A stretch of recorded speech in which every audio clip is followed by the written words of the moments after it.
Hi, I'm Allison and this is Josie. I'm going to be doing my first manual therapy technique. My first technique is going to be a hip inferior glide.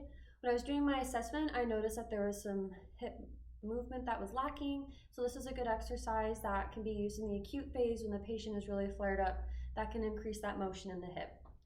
So Josie, as we found before in our assessment, we are pretty tight here. So I'm going to do a technique where I can actually move your hip and get some more movement there. Is that okay? Yep. So what I'm going to do is I'm going to have your leg actually rest on my shoulder, and I need to put my hand pretty close down here. Is that okay? Yeah. Okay. So I'm going to come up here. I'm making sure to keep my core braced. I'm in a squatted position so I can get low and have leverage.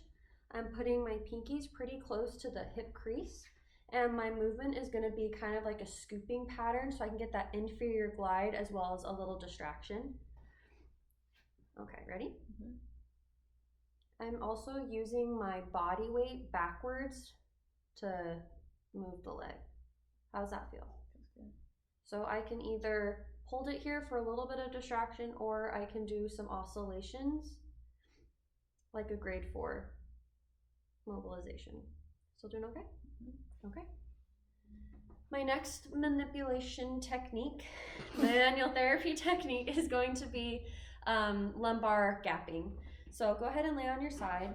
This is a good exercise for, again, when they're flared up. I think that this is a disc issue, and so this is going to cause some gapping to take some relief off of that disc.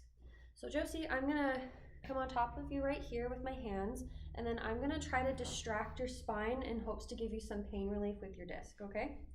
Okay, so I'm going to have you straighten this bottom leg. We're going to bend here, and if you can come a little bit closer, do not worry, I'm going to be right here, you won't fall. Okay. All I'm going to do is I'm going to take your arm here, and I just want to pull you out a little bit, just to bias the thoracic spine a little bit. I'm going to rotate her forward. I'm going to place my hands on her spinous processes. My thumbs are going to kind of wrap around, and my forearms are resting on her pelvis and her ribs.